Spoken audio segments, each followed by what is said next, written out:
Hey guys, it's Savannah, and I wanted to go over the number one question that I'm getting from buyers right now, which is, are we in a buyer's market or a seller's market? And this is a great question. It's an open-ended question, and it certainly depends on what market you're in. I think this answer is really a hyper-local, hyper-specific question and can only be answered based on a hyper-local market if you are actually a true home buyer trying to purchase a home.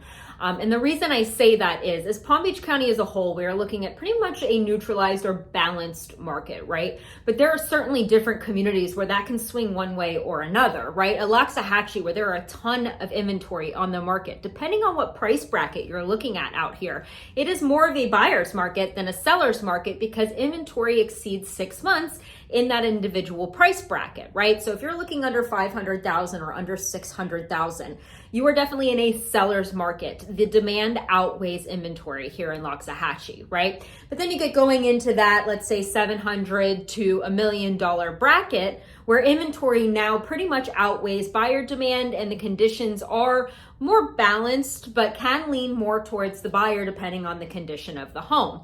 So that's where I go to say that question is so hyper localized, right? Because you have communities where or price points or what have you, where demand outweighs supply and vice versa. And so the real answer to that question is the market is depicted by the must buyers and the must sellers. Because I can sit here and spew all of this data to you, but the reality is at the end of the day, if the seller doesn't want to take your offer here in the state of Florida, they don't have to take your offer. And so they may be overpriced. They may be unrealistic. They may never have to sell at the same point. So you can keep throwing lowball offers at them. They may be at $1.5 million and you've thrown them $1.2 million, $1.1 million, $1 million, and they're not even countering. And he may never sell, but he doesn't have to counter and he doesn't have to accept your offer. And with the amount of equity and wealth that most of homeowners are sitting on right now, there are very few must sellers.